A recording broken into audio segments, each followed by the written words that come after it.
എല്ലാവർക്കും നമസ്കാരം. ഹിന്ദു ന്യൂസ് റിവ്യൂയിലേക്ക് സ്വാഗതം. ഏറ്റവും ഇമ്പോർട്ടൻ്റ് ആയിട്ടുള്ള കറണ്ട് അഫയേഴ്സ് ഡിസ്കസ് ചെയ്യുന്ന ഒരു സെഷനാണ്. എക്സാം പോയിന്റ് ഓഫ് വ്യൂവിൽ വളരെ ഇമ്പോർട്ടൻ്റ് ആയിട്ടുള്ള ഒരു സെഷനാണ്. ആദ്യത്തെ news, small satellite launch vehicle D2 will lift off from Sriharikota today എന്ന് പറഞ്ഞ ന്യൂസാണ്. ISRO space, science and technology അങ്ങനെയുള്ള ന്യൂസുകൾ വളരെയധികം എക്സാമിന് ചോദിച്ചു കണ്ടിട്ടുണ്ട്. അതുകൊണ്ട് തന്നെ ഈ സെഷൻ ഇമ്പോർട്ടൻ്റ് ആണ്. Small satellite launch vehicle SSLV D2 will lift off from Sriharikota today എന്ന ന്യൂസിൽ പറഞ്ഞിരിക്കുന്ന ഈ SSLV ലോഞ്ച് ചെയ്യുന്നത് നമ്മുടെ മാത്രം ഉപഗ്രഹങ്ങളല്ല, US-ൻ്റെ ഉപഗ്രഹം കൂടിയുണ്ട്, അമേരിക്കയുടെ ഉപഗ്രഹം കൂടിയുണ്ട്. US ബേസ്ഡ് ആൻറ്റാരിസിസ് ജാനസ് 1 എന്ന സാറ്റലൈറ്റും കൂടി പോകുന്നുണ്ട്. ഇതിൽ നമുക്ക് ഇമ്പോർട്ടൻസ് എന്ന് പറഞ്ഞാൽ ISRO EOS-07 ആണ്. EOS-07 എന്ന് പറയുന്നത് എർത്ത് ഒബ്സർവേഷൻ സാറ്റലൈറ്റ് ആണ് ISROയുടെ. The Indian Space Research Organization ISRO will undertake the second development flight of the small satellite launch vehicle SSLV on Friday from Sriharikota. The SSLV D2 will lift off at 9:18 AM എന്ന് പറഞ്ഞിരിക്കുന്നത്. Vehicle is intended to inject the ISRO's EOS-07. എന്താണത്? Earth observation satellite 7. US based ആയിട്ടുള്ള Antares Janus 1 and Chennai based space startup Space Kidz AzaadiSAT 2 സാറ്റലൈറ്റ്സും ഒക്കെ ഇതിൻ്റെ കൂടെയുണ്ട് എന്ന് പറയുന്നു. എഡിറ്റോറിയലിൽ പറഞ്ഞിരിക്കുന്ന സേജ് സ്റ്റാൻസ് എന്ന് പറയുന്നത് പ്രൈസ് സ്റ്റെബിലിറ്റിയുമായി ബന്ധപ്പെട്ട ഒരു എഡിറ്റോറിയലാണ്. Price stability is a must for durable economic recovery.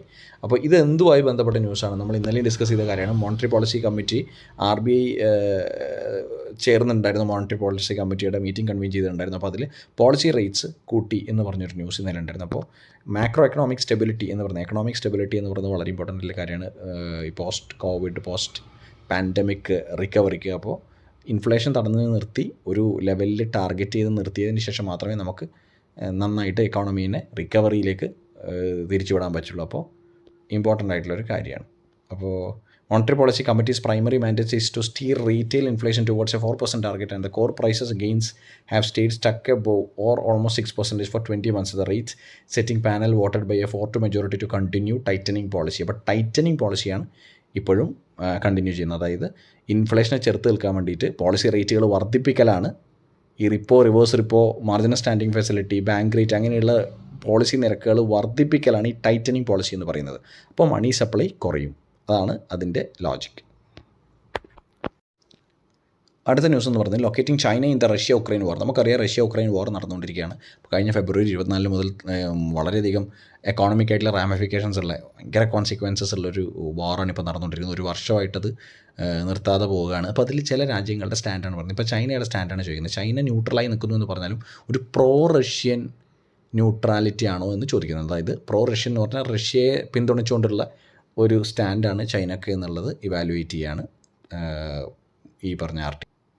കോൺഗ്രസിൻ്റെ എലിഗേഷൻ ഈ സെബിയുമായി ബന്ധപ്പെട്ടും അതുപോലെ തന്നെ അദാനി ഗ്രൂപ്പുമായി ബന്ധപ്പെട്ടും എപ്പോഴും വന്നുകൊണ്ടിരിക്കുകയാണ്. ഇപ്പോൾ ഈ അദാനി ഗ്രൂപ്പിൻ്റെ ഷെയർ വാല്യൂ താഴെ പോയി. ഹിൻഡൻബർഗ് റിപ്പോർട്ട് എന്ന് പറഞ്ഞ റിപ്പോർട്ട് പബ്ലിഷ് ചെയ്തതിന് ശേഷം ഈ ഷെയർ വാല്യൂസ് അദാനി ഗ്രൂപ്പിൻ്റെ താഴെ പോയിട്ടെന്ന് നമുക്ക് എല്ലാവർക്കും അറിയാം. അപ്പോൾ ആ പറയുന്ന കാര്യവുമായി ബന്ധപ്പെട്ട് എപ്പോഴും ഈ പറഞ്ഞ സഭയിൽ പ്രശ്നമാണ്. അതിൽ ചോദിച്ചിരിക്കുന്നത് was SEBI pressurise to go easy on Adani group. അപ്പോൾ സെബി എന്ന് പറയുന്നത് ക്യാപിറ്റൽ മാർക്കറ്റ് റെഗുലേറ്ററാണ്. അപ്പോൾ ഷെയർസിൻ്റെ, ഷെയർ ലിസ്റ്റിങ്ങിൻ്റെ അതുപോലെ തന്നെ ട്രേഡിങ്ങിൻ്റെയൊക്കെ ബന്ധപ്പെട്ട മോണിറ്റർ ചെയ്യുന്ന സ്റ്റാറ്റ്യൂട്ടറി ബോഡിയാണ് സെബി. അപ്പോൾ സെബി ഏതെങ്കിലും രീതിയിൽ ഇളവുകൾ ചെയ്തു കൊടുത്തിട്ടുണ്ടോ എന്നാണ് കോൺഗ്രസ് ചോദിക്കുന്നത്. സേഫ്റ്റി മാനദണ്ഡങ്ങളോ അല്ലെങ്കിൽ ഈ പറഞ്ഞ പോലെ ലിസ്റ്റിങ്ങുമായി ബന്ധപ്പെട്ട് ഏതെങ്കിലും രീതിയിൽ റൂൾ റിലാക്സേഷൻ നടത്തി കൊടുത്തിട്ടുണ്ടോ എന്നാണ് കോൺഗ്രസ് ചോദിക്കുന്നത്. സാധാരണഗതിയിൽ അമേരിക്ക പൊതുവേ അവരുടെ ശത്രു രാജ്യങ്ങളുമായിട്ട് അല്ലെങ്കിൽ അവർ ശത്രുവായി കണക്കാക്കുന്ന രാജ്യവുമായി ബന്ധപ്പെട്ട് ആരെങ്കിലും ട്രേഡ് ചെയ്ത് അവരുമായിട്ടുള്ള റിലേഷൻഷിപ്പ് അവർ കട്ട് ചെയ്യുന്ന കൂട്ടത്തിലാണ്. കാറ്റ്സ എന്ന് പറഞ്ഞൊരു നിയമമുണ്ട്, countering American adversaries through sanction act. അപ്പോൾ ഇതുമായി ബന്ധപ്പെട്ട് നമ്മൾ റഷ്യയിൽ നിന്ന് കുറേ ഡിസ്കഷൻ ഉണ്ടായിരുന്നു. റഷ്യയിൽ നിന്ന് നമ്മൾ ഓയിലും മറ്റ് ഗ്യാസൊക്കെയുള്ള എനർജി സപ്ലൈസ് വാങ്ങുന്നുണ്ടായിരുന്നു. അപ്പോൾ റഷ്യ ഇന്ത്യക്ക് നല്ല ഡിഫൻസ് ടൈസ് ഉള്ളതാണ്. അമേരിക്കയായിട്ടും കുഴപ്പമില്ലാത്ത ഒരു ഡിപ്ലോമാറ്റിക് റിലേഷൻഷിപ്പ് ഉള്ള സമയത്ത് ഇത് പ്രശ്നമാവുമോ എന്നുള്ള ചർച്ച ഉണ്ടായിരുന്നു. പക്ഷേ US will not sanction India for buying Russian oil എന്ന് സീനിയർ അമേരിക്കൻ ഒഫീഷ്യൽസ് പറയുന്നുണ്ട്. അതായത് റഷ്യയിൽ നിന്ന്, ഇവർ ശത്രു രാജ്യമായി കണക്കാക്കുന്ന റഷ്യയിൽ നിന്ന് ഓയിൽ വാങ്ങിയാലും ഇന്ത്യയെ സാങ്ഷൻ ചെയ്യില്ല എന്നർത്ഥം. ഇന്ത്യയിലെ സാങ്ഷൻ ചെയ്യില്ല എന്നർത്ഥം ഇന്ത്യനെ ഐസൊലേറ്റ് ചെയ്യില്ല, അല്ലെങ്കിൽ ഇന്ത്യനെ ഏതെങ്കിലും രീതിയിൽ ഇന്ത്യയായിട്ടുള്ള റിലേഷൻഷിപ്പ് കട്ട് ഓഫ് ചെയ്യില്ല എന്നാണ് അർത്ഥം. സിറിയയിലും ടർക്കിയിലും നടക്കുന്ന എർത്ത് ക്വേക്കിൻ്റെ ടോൾ 20,000 ആയി എന്ന് പറഞ്ഞ് 20,000 പേരാണ് മരിച്ചത്. 7.8 റിച്ചർ സ്കെയിലിലെ intensity of the earthquake. ഇത്രയാണ് ഇന്നത്തെ Hindu news review. Thank you so much for listening. Bye, take care. നമുക്ക് നാളെ കാണാം.